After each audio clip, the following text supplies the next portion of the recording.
Emergency Cleaning Party by PoH. This is utterly ridiculous. I am the chief prosecutor.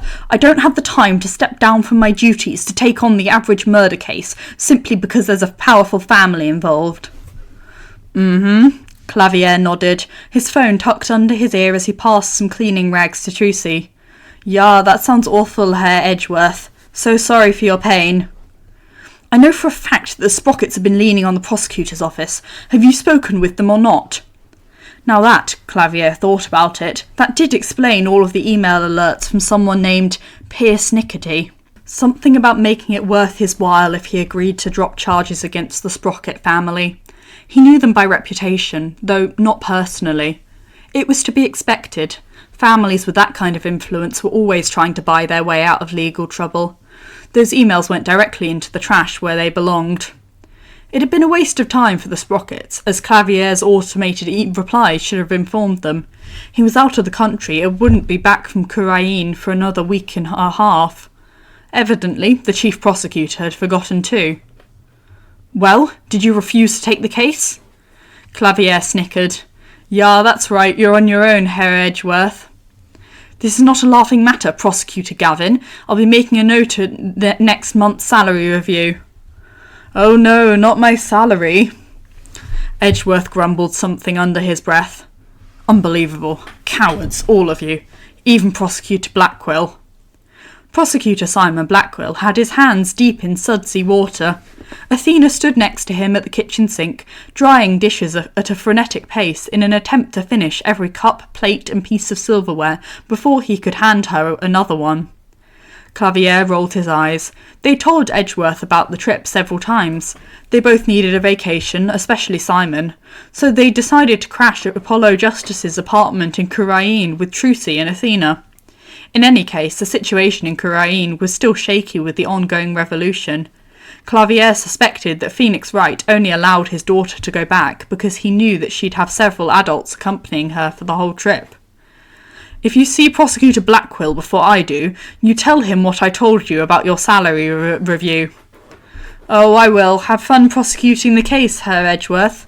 Maybe Herr Wright will be on the defence, just like old times, yeah? He laughed to himself as he hung up. Eventually, hopefully, Herr Edgeworth would take a look at his planner and realise his mistake. What was that about? Simon asked him. The Sprocket case. I assume you've heard from Herr Nickerty as well? Simon had to think about it for a moment.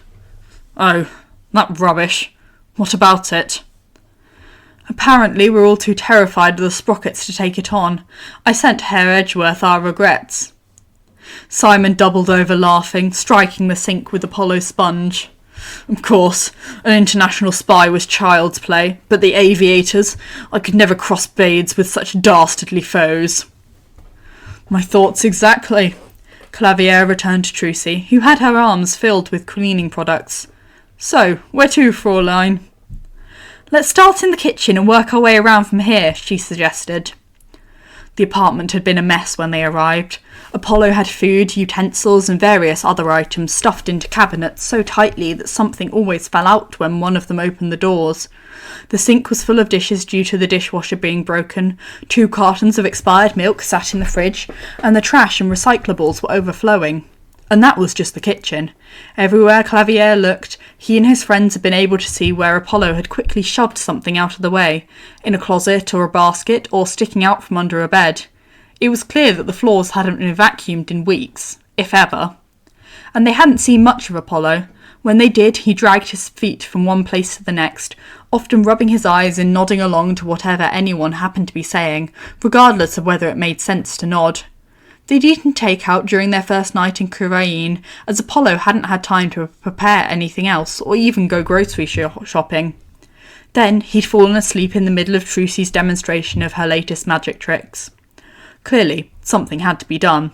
They couldn't fix everything, but they could at least do a little vacuuming and dusting during their stay.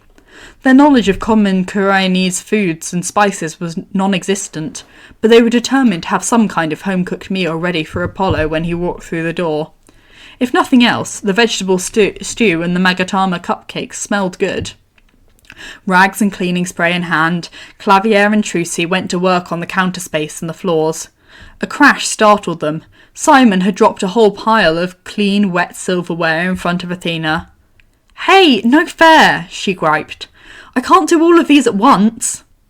"Is that a cry of surrender I hear?" asked Simon, smirking at her.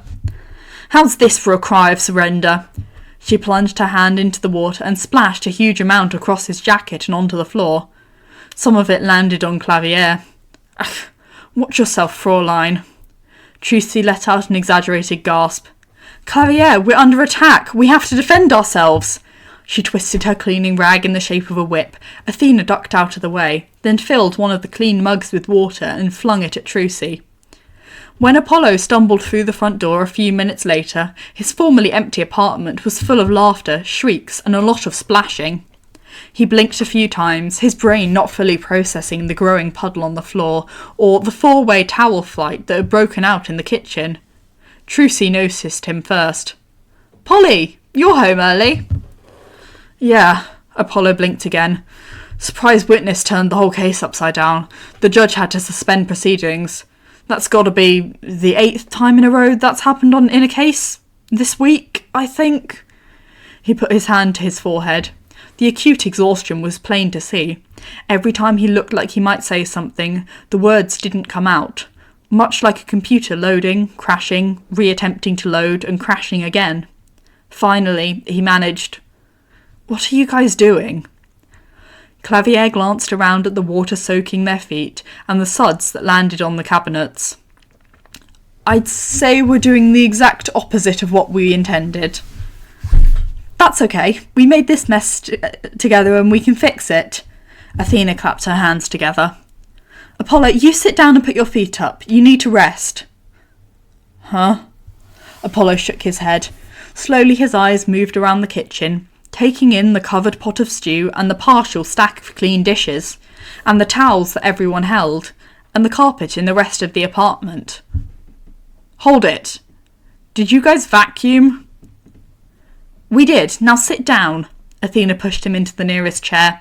"We wanted to have dinner ready for you when you got home, but it will have to wait a little longer." "But... Objection! Isn't this supposed to be the other way around? You guys are supposed to be my guests." "Silence!" Simon brandished his towel like a sword. "Justice Dono, you make one move to try and help us and I will sick Tucker on you." "Seriously, Polly, have you looked at yourself in a mirror?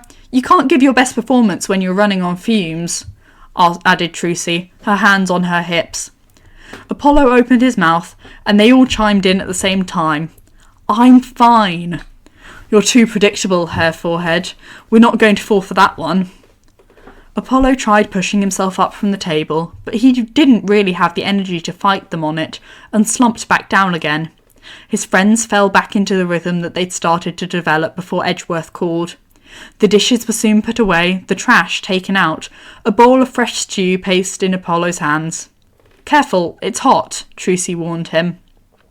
He stared at it, and at Trucy standing by his side, at Athena and Clavier sitting across from him, at Simon already organising the extra stew in containers for leftover meals. "Thanks." It was the only word he could think to say that came close to how he was feeling. They understood. Thank you for listening. I really hope you enjoyed. Have a lovely rest of your day.